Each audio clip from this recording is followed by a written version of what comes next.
मुझे आशा है कि 2023 स्वर्गीय माता पिता दिवस के स्मृति कार्यक्रम के माध्यम से सियोन के सभी सदस्य पिता और माता से कई आशीषें प्राप्त करेंगे।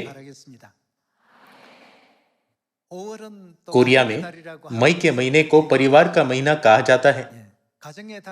इस परिवार के महीने में माता पिता दिवस, बाल दिवस और युगल दिवस आता है। मई में परिवार से संबंधित कई वर्षगांठ मनाई जाती है।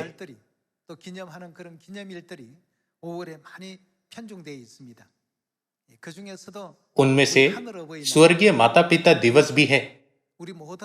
दुनिया भर में सियोन के सभी सदस्यों को इस दिन के बारे में नहीं भूलना चाहिए।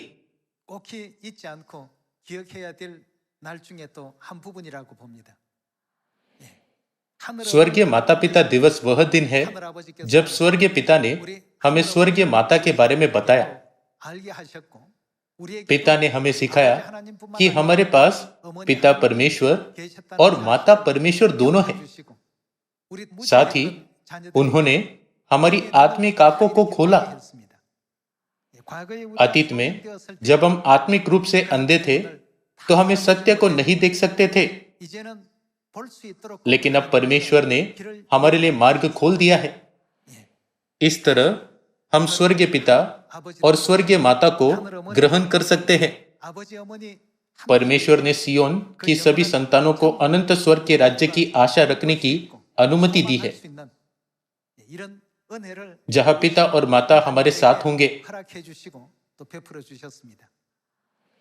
परिवार के महीने मई में जब हम माता पिता और बच्चों के बीच के संबंध के बारे में सोचते हैं, तो क्या माता पिता के बिना बच्चे मौजूद हो सकते हैं?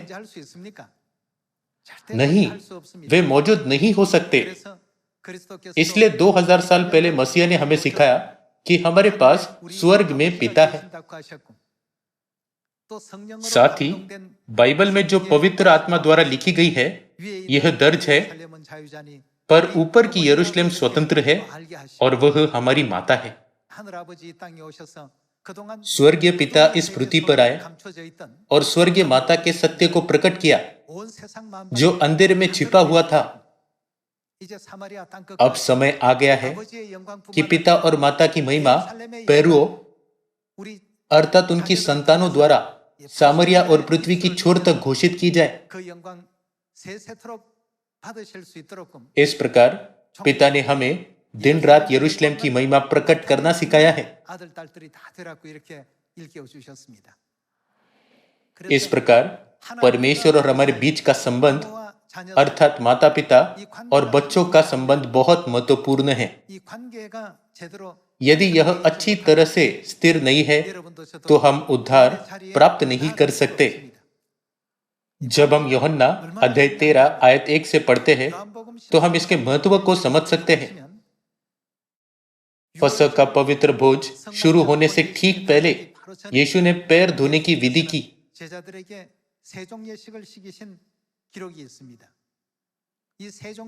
जब हम उस समय की रीति पर विचार करते हैं तो केवल दास अपने स्वामी या स्वामी के घर पर आए मेहमानों के पैर धोते थे।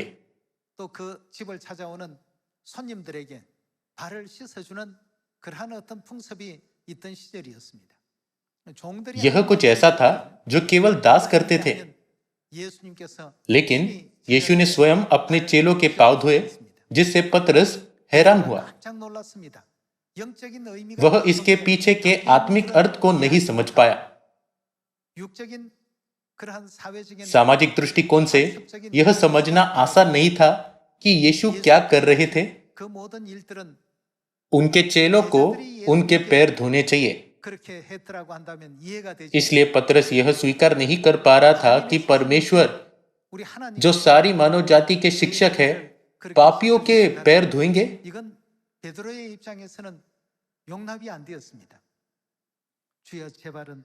तब पतरस ने कहा, तू मेरे पांव कभी न धोने पाएगा। लेकिन यीशु ने एक बहुत ही महत्वपूर्ण और गंभीर बात कही, यदि मैं तुझे न धोऊं तो मेरे साथ तेरा कुछ भी साझा नहीं। पतरस का क्या होगा? उसका यीशु के साथ कोई संबंध नहीं होगा। परमेश्वर और हमारे बीच माता पिता और संतान का संबंध है। लेकिन परमेश्वर ने कहा, यदि मैं तुझे न धोऊं तो मेरे साथ तेरा कुछ भी साझा नहीं। इसलिए पतरस भयभीत हो गया। पतरस अच्छी तरह से जानता था कि यदि उसका परमेश्वर के साथ कोई संबंध नहीं होगा तो उसे अनंत दंड मिलेगा।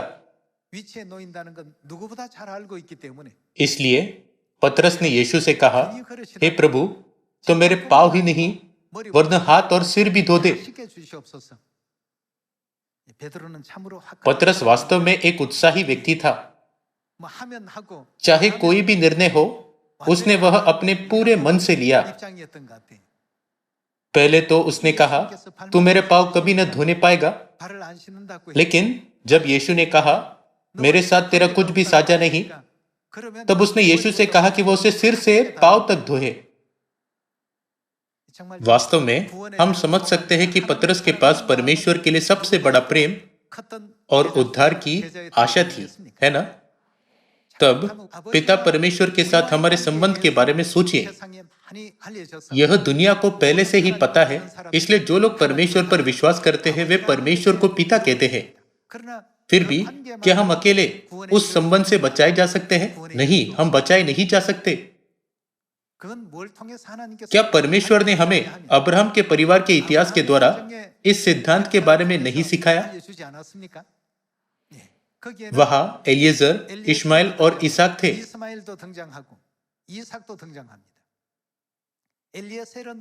क्या एलिएजर उत्तराधिकारी बना? क्या परमेश्वर ने यह नहीं कहा, यह तेरा वारिस न होगा? तेरा जो निज पुत्र होगा वही तेरा वारिस होगा। परमेश्वर ने एलिएजर को अस्वीकार किया क्योंकि उसका पिता या माता के साथ कोई संबंध नहीं था। तब चूंकि अब्राहम के पास कोई संतान नहीं थी तो उसने क्या किया?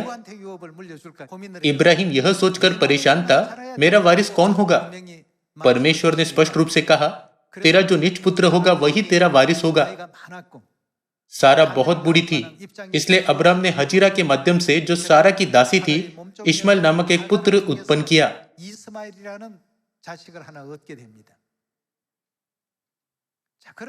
तब इश्माएल का अब्राहम के साथ क्या संबंध था? उनका कोई संबंध था या नहीं? उनके बीच माता पिता और संतान का संबंध था। लेकिन समस्या क्या थी? परमेश्वर ने अब्राहम से कहा कि इश्माएल भी उसका वारिस नहीं होगा।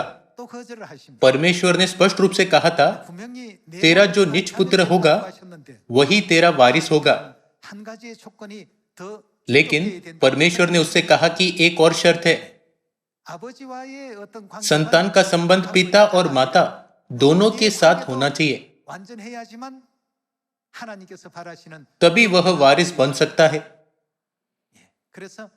इसलिए परमेश्वर ने अब्राहम से कहा, तेरी पत्नी सारा के जो स्वतंत्र स्त्री है, तुझसे एक पुत्र उत्पन्न होगा, वही तेरा वारिस होगा। हालांकि सारा पहले ही बच्चे पैदा करने के लिए बहुत बूढ़ी थी, फिर भी परमेश्वर की शक्तिशाली सामर्थ्य के द्वारा सारा ने एक बच्चे को जन्म दिया और अब्राहम ने उसे इसहाक नाम दिया।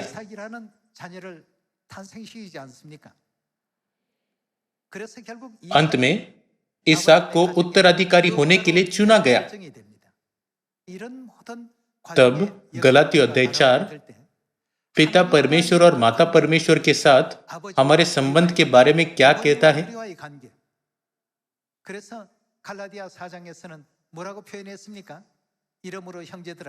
हे भाइयों, हम इसहाक के समान प्रतिज्ञा की संतान हैं। क्या यह बाइबल में दर्ज नहीं है? परमेश्वर ने प्रतिज्ञा की संतानों के रूप में हम पर अपनी मुहर लगाई है। हम पिता परमेश्वर और माता परमेश्वर की संतान हैं। क्या हमें, जो पिता परमेश्वर और माता परमेश्वर पर विश्वास करते हैं, प्रतिज्ञा की संतानों के रूप में स्वीकार नहीं किया जाता? जब यीशु ने पतरस से कहा, मेरे साथ तेरा कुछ भी साझा नहीं, मेरा तुझसे कोई लेना देना नहीं है, तो पतरस बहुत हैरान हुआ।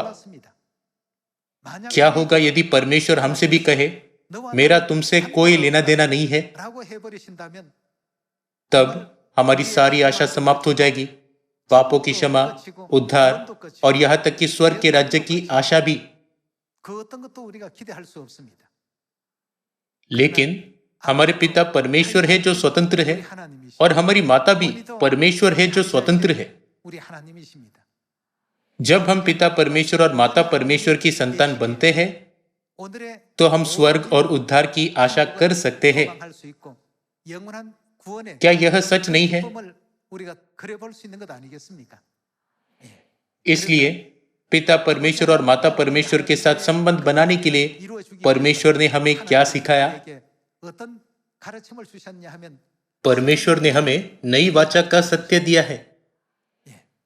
नई वाचा के द्वारा परमेश्वर ने क्या किया? परमेश्वर ने हमारे साथ एक संबंध स्थापित किया। जब मैं इस मामले के बारे में एक उपदेश दे रहा था, तो मैंने एक कहानी साझा की। आइए हम एक साथ इस पर विचार करें। कल्पना कीजिए कि एक चींटी का राज्य है। पहाड़ों और खेतों में बहुत सारी चींटियां हैं। चींटी के राज्य में एक उत्कृष्ट राजा है। वह दयालु है और उसका शरीर अच्छा है।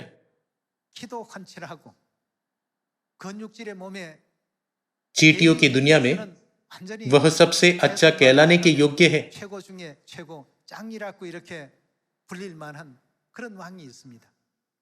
वह बुद्धिमान है और अपने लोगों की भलाई करता है। लेकिन क्या उस चींटी के साथ हमारा कोई संबंध है? राजा चींटी कितना ही सुंदर क्यों न हो, उसका हमसे कोई लेना देना नहीं है। हो सकता है कि जब हम व्यापक रूप से सोचें तो हम पर कुछ प्रभाव पड़े, लेकिन मुझे नहीं लगता कि चींटियों में आपकी थोड़ी सी भी दिलचस्पी है।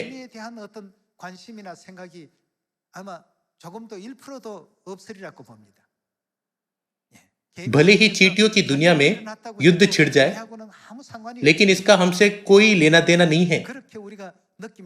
क्या हमें ऐसा नहीं लगता? इसी तरह परमेश्वर मानव जाति को देखते हैं। अय्यूब की पुस्तक अध्याय 35 के अनुसार यह लिखा है कि मनुष्य चाहे दुष्ट हो या धर्मी, इसका परमेश्वर से कोई लेना देना नहीं है।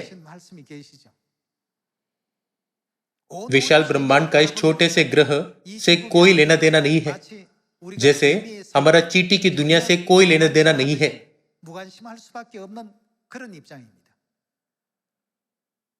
लेकिन परमेश्वर इस छोटे से ग्रह की चिंता करते हैं। पिता और माता ने पापियों पर दया की जो इस शरण नगर में रहते हैं, और यहां तक कि हमारे उद्धार के लिए स्वयं को बलिदान किया। साथ ही परमेश्वर ने उनके साथ हमारे संबंध के साथ क्या किया? परमेश्वर ने हमें अपने साथ एक देह बनाया। उन्होंने अपने और हमारे बीच एक संबंध बनाया। यह किस तरह का संबंध है? परमेश्वर ने कहा, मैं तुम्हारा पिता हूंगा और तुम मेरे बेटे और बेटियां होंगे। क्या यह दूसरा कुरिन्थियों अध्याय 6 आयत 18 में नहीं लिखा? इस संबंध के द्वारा पापों की क्षमा, उद्धार, अनंत जीवन और स्वर्ग का राज्य सच हो सका। हालांकि इस सब के लिए निर्णायक कारक है। अब्राहम के परिवार के इतिहास में अब्राहम की कोई संतान नहीं थी, इसलिए वह चाहता था कि एलिएजर उसका उत्तराधिकारी बने। लेकिन परमेश्वर ने कहा, यह तेरा वारिस न होगा। एलिएजर एक बुरा या आलसी व्यक्ति नहीं था, वह बहुत वफादार था। क्या वह अब्राहम के परिवार में एक वफादार सेवक नहीं था? लेकिन परमेश्वर की इच्छा क्या थी? एलिएजर का पिता के साथ या माता के साथ कोई संबंध नहीं था। आज यदि हम अब्राहम के परिवार के इतिहास को देखें तो हम समझ सकते हैं कि हमें एलोहिम परमेश्वर, पिता परमेश्वर और माता परमेश्वर के पास क्यों आना चाहिए। एलिएजर वारिस क्यों नहीं बन सका? उसका पिता या माता के साथ कोई संबंध नहीं था। इश्माइल के बारे में क्या? उसके पास 50% संबंध था। पिता की ओर से उसका संबंध था, लेकिन क्या उसकी माता स्वतंत्र स्त्री होने के बजाय दासी नहीं थी? लेकिन इसहाक के पिता और माता दोनों स्वतंत्र थे।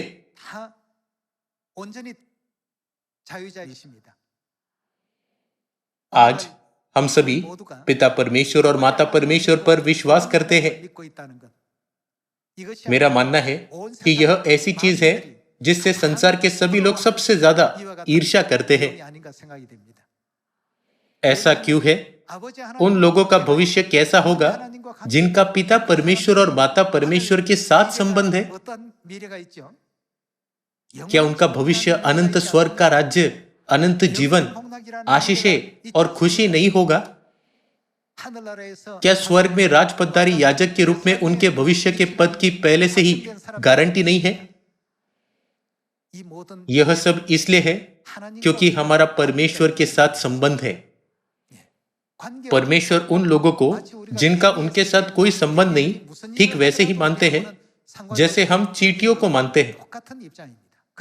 लेकिन परमेश्वर ने हमारे साथ एक संबंध बनाया। मैं तुम्हारा पिता होऊंगा और तुम मेरे बेटे और बेटियां होंगे। केवल एक पिता और बेटे और बेटियां नहीं है। बेटे और बेटियों को कौन जीवन देता है? इसलिए परमेश्वर की दुनिया में पिता और माता दोनों है। क्या अनंत स्वर्ग का राज्य वह स्थान नहीं जहां पिता परमेश्वर और माता परमेश्वर एक साथ रहते हैं? पिता और माता के द्वारा हमने अनंत जीवन, उद्धार और पापों की क्षमा प्राप्त की है। इसके अलावा हमने परमेश्वर से प्रेम और आशीषों और भले कार्यों के बारे में सही ज्ञान सीखा है। क्या उन्होंने हमें ऐसे अवसर नहीं दिए? इसलिए हमारा जीवन इस संसार के लोगों के जीवन से अलग होना चाहिए। हमारा पिता परमेश्वर और माता परमेश्वर के साथ संबंध है, लेकिन इस संसार के लोगों के पास यह नहीं है। इस प्रकार क्या हमें उनसे अलग नहीं होना चाहिए? सभी लोगों को स्वर्गीय पिता और माता के साथ उनके संबंध को सही ढंग से समझने के लिए हम सामरिया और पृथ्वी की छोर तक सुसमाचार का प्रचार कर रहे हैं, है ना? हमने स्वर्ग में पाप किया और इस पृथ्वी पर गिरा दिए गए।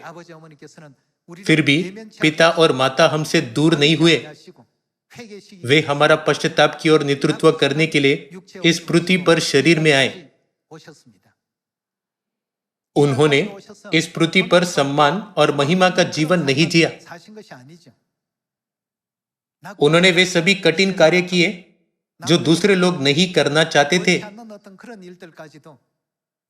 उन्होंने इतने लंबे समय तक धैर्य पूर्वक इंतजार किया जब तक कि उन्हें उनकी संतानें नहीं मिल गई। उन्होंने इतने वर्षों तक सहन किया जब तक कि हमने उन्हें सही ढंग से महसूस नहीं किया। इसलिए हमें इस संसार के लोगों की तरह नहीं जीना चाहिए। क्या हमें अपने शब्दों, कार्यों, दृष्टिकोण और विचारों में पिता और माता के समान नहीं होना चाहिए? आइए हम रोमियो की पुस्तक में जाएं। आइए हम रोमियो की पुस्तक के अध्याय 15 आयत 4 पर एक नजर डालें।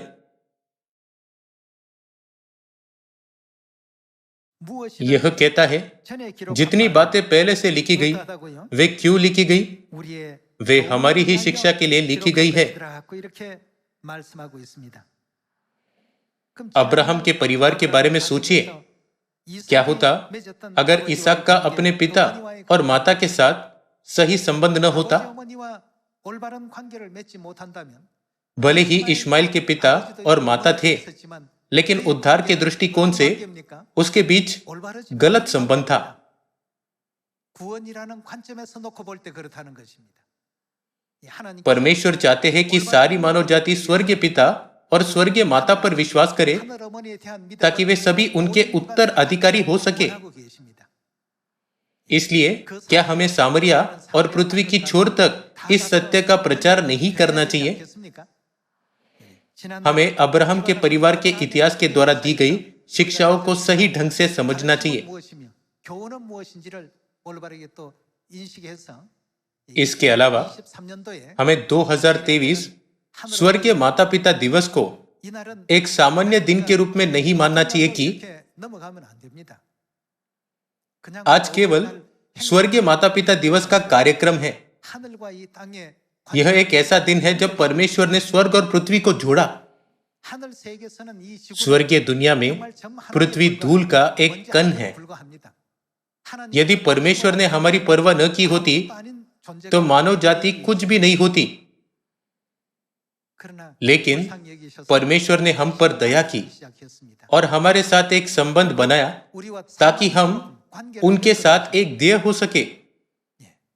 그런 इसलिए 우리 아버지 आइए हम न केवल मई के इस महीने में 5월을 맞이해서 बल्कि सर्वदा पिता और माता को महिमा और धन्यवाद दे। 영광과 감사와 존귀를 돌릴 수 있는 그런 우리가 됩시다. 하늘의 स्वर्गीय पिता जो स्वर्ग में है, 또이 땅에 स्वर्गीय माता जो इस पृथ्वी पर संतानों की अगुवाई करती है, 아버지 어머니 पिता और माता आपका धन्यवाद। 또 사랑 हम आपसे प्रेम करते हैं। 영원한 영광 कृपया सदा सर्वदा अनंत स्तुति ग्रहण कीजिए। 어머님 받으소서. 우리 자녀들의 संतानों का मन ऐसे शब्दों से भरा होना चाहिए। 영광과 감사 आइए हम हमेशा उनकी महिमा करें और उन्हें धन्यवाद दें।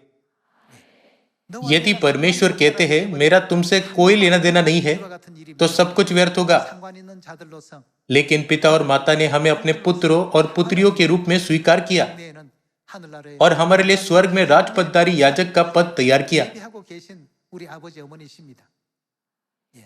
मुझे आशा है कि हम सभी स्वर्ग के राज्य के बारे में सोचते हुए जो बहुत निकट आ रहा है, इस दौड़ में लगन से दौड़ेंगे। 날마다 आइए हम पिता और माता को हमें उनकी संतान बनाने के लिए हमेशा महिमा और धन्यवाद दें। 잃지 않는 여러분과 제가 꼭 되도록 합시다. इसके द्वारा मैं आज के उपदेश को समाप्त करना चाहूंगा। 말씀 마치도록 आपका बहुत बहुत धन्यवाद। परमेश्वर आपको आशीष दे।